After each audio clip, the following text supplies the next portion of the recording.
एक बार की बात है।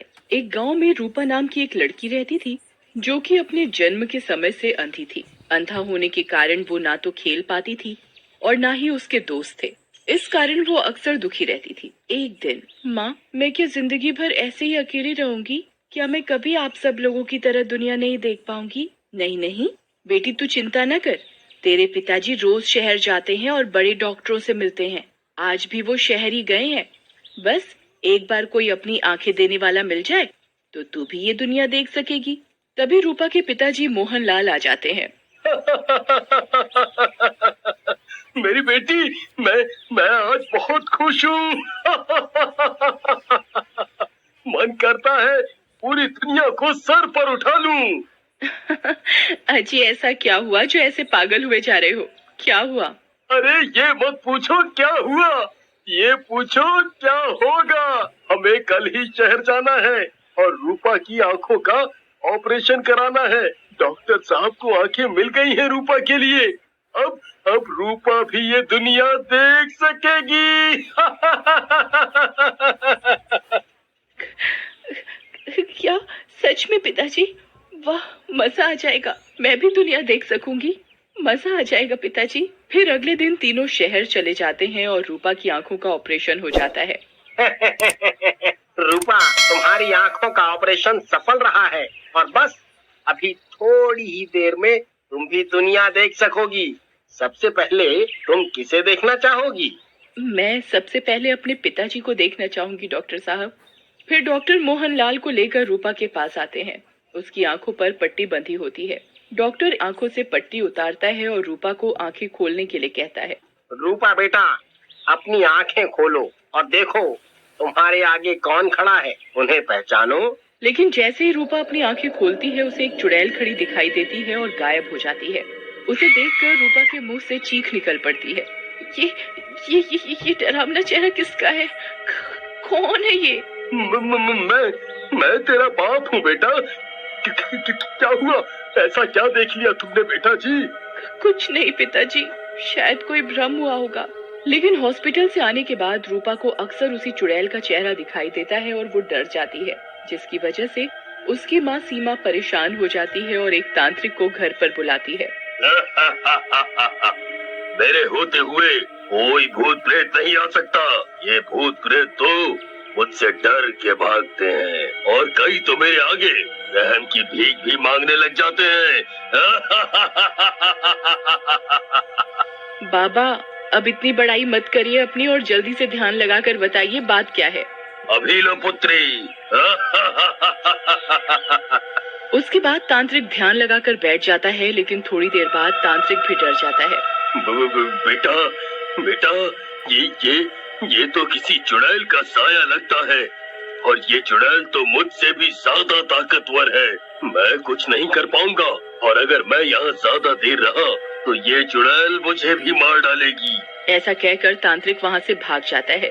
उसी रात जब रूपा अपने कमरे में सो रही होती है, तभी चुड़ैल उसके कमरे में आ जाती है और उसे आवाज लगाती है, जिसे सुनकर रूपा उठ जाती है। कौन कौन है?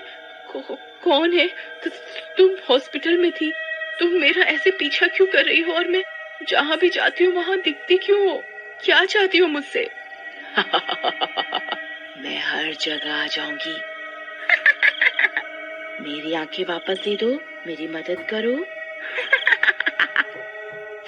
तुम्हारी आंखें? ये कैसे हो सकता है? ये तो डॉक्टर ने लगाई है मुझे, और भला मैं तुम्हारी क्या काम आ सकती हूँ? ये आंखें मेरी हैं। कुछ गुंडों ने मुझे मार डाला था और हॉस्पिटल में इलाज के दौरान मेरी मौत हो गई थी। तुम्हें ये आंखें उसी हॉस्पिटल से मिली है। अब मुझे उन गुंडों से बदला लेने और सच का पता लगाने में तुम्हारी मदद की जरूरत है।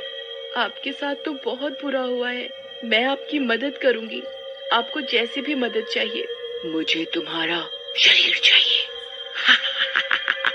उसके बाद चुड़ैल हंसते हुए रूपा के शरीर में समा जाती है और वहाँ से उड़ जाती है और एक घर के दरवाजे पर उतरती है और दरवाजे से आवाज लगाती है। भीमा, ओ भीमा, दरवाजा खोलो, जल्दी से दरवाजा खोलो। लड़की की आवाज सुनकर भीमा बाहर आता है और रूपा को सामने देखकर खुश हो जाता है।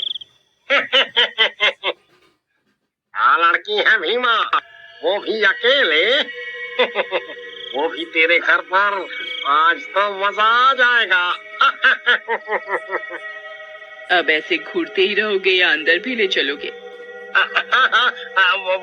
वो मैं आप अंदर चलिए।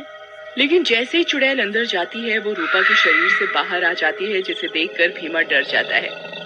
नंदिनी, तुम कैसे, तुम जिंदा कैसे हो गई? पहचान लिया तुमने? सही बोला तुमने, मैं नंदिनी ही हूँ। चल अब जल्दी से बता, तूने और तेरे उस हकले दोस्त रंगा ने मुझे क्यों मारा? मैं तो तुझे जानती भी नहीं थी। ये तो तुम्हें वो रंगा ही बता सकता है। मैं तो सिर्फ वो ही करता हूँ जो रंगा मुझे करने को कहता है। ये सुनते ही चुड़ैल को गुस्सा आ जाता है और वो वापस रूपा के शरीर में चली जाती है और भीमा को गला दबाकर मार डालती है। एक तो गया, अब दूसरे की बारी। उसके बाद चुड़ैल रंगा के घर जाती है। उस दिन रंगा घर के बाहर ही सो रहा होता है। चुड़ैल उसको पैर से उठाकर पटक देती है। रंगा उठ जाता है। कौन है? मेरे तो क्यों पटका? तभी चुड़ैल रूपा के शरीर से निकल के बाहर आ जाती है, जिसे देखकर रंगा डर जाता है। तुम नंदिनी, तुम तो मैंने मार डाला था। मुझे माफ कर दो। अरे तोतले, बोलना बंद कर और बता किसके कहने पर तूने मुझे मारा था। शायद मैं तुझे माफ कर दूं। क्या सच में तुम मुझे माफ कर दोगी? अगर मैं तुम्हें सब सच बता दूं, तुम तो मारने के लिए हमें तुम्हारे पति रवि ने पैसे दिए थे, तो तुम्हें मारना चाहता है। मैं तुझसे उसका ही नाम जानना चाह रही थी। तभी रूपा बोल पड़ती है, चुड़ैल जी, इन लोगों को जिंदा नहीं छोड़ना, ये लोग इंसानियत के दुश्मन हैं। फिर चुड़ैल रूपा के शरीर में प्रवेश करती है और रंगा को उठा लेती है और हवा में लेकर उड़ जाती है और ऊंचाई पर जाकर उसे छोड़ देती है। रंगा नीचे गिरकर मर जाता है। चुड़ैल रूपा के शरीर से बाहर आ जाती है और रोने लग जाती है। इस रवि को मैंने इतना प्यार किया था और अपना सब कुछ उसको दे दिया था, लेकिन फिर भी इसने मेरे साथ ऐसा किया। चुड़ैल जी, इस नास मीटर रवि ने आपके साथ ठीक नहीं किया। आपको पता लगाना चाहिए कि उसने आपकी जान क्यों ली और उससे बदला भी लेना चाहिए। उसके बाद चुड़ैल अपने पति रवि के घर जाती है। रवि अपने घर पर बैठा होता है। उसके साथ एक दूसरी लड़की भी होती है। देखा जानू, अपने प्यार के लिए मैंने अपनी बीवी को मरवा दिया। अब हम दोनों आराम से रहेंगे और उस नंदिनी का सारा पैसा अब अपना है। अब हम ऐश करेंगे। तभी चुड़ैल वहाँ आ जाती है। आराम से तो तब रहोगे जब मैं तुम्हें रहने दूंगी। तुम्हें तो मेरे साथ ही आना पड़ेगा, मेरे प्राणनाथ। और रही ऐश की बात, तो वो तो मैं तुम्हें चुड़ैल लोक में कराऊंगी। नंदिनी, मुझे माफ कर दो। मैं इस लड़की के बहकावे में आ गया था। तुम तो मेरी बीवी हो, मेरी जान। रवि की बात सुनकर लड़की डर जाती है और बोलती है, चुड़ैल जी, मैंने कुछ नहीं किया। ये सब तो इस नास मीठे रवि का किया धरा है। मुझे जाने दो, तुम्हें जो भी करना है करो इस रवि के साथ। मैं तुम्हारी बीवी हूँ नहीं थी, अब तो मैं एक चुड़ैल हूँ। जिस लड़की के लिए तूने मुझे मारा, वो भी तुझे छोड़ रही है। ऐसा कहकर चुड़ैल रवि की गर्दन पकड़कर उखाड़ देती है और उसके बाद उस लड़की की तरफ बढ़ती है। अपनी तरफ चुड़ैल को आता देख लड़की बहुत डर जाती है। मुझे माफ कर दो, मैं ऐसी गलती कभी नहीं करूंगी। सारी समस्याओं की जड़ तो तू ही है लड़की। तुझे सब कुछ पता होते हुए भी इन दुष्टों का साथ दिया, तुझे भी इसकी सजा मिलेगी। और डर मत, मैं तेरी जान नहीं लूंगी। एक पत्नी सच्चे मन से अपने पति पर अंधा विश्वास करती है। किसी भी पति को ऐसा नहीं करना चाहिए। ऐसा कहकर चुड़ैल लड़की का चेहरा नोच देती है। चेहरा नोचते ही लड़की गिर जाती है और उसका चेहरा खराब हो जाता है। रूपा, तुमने मेरी बहुत मदद की है। ये आंखें तुम ही रखो और इससे सारी दुनिया देखो।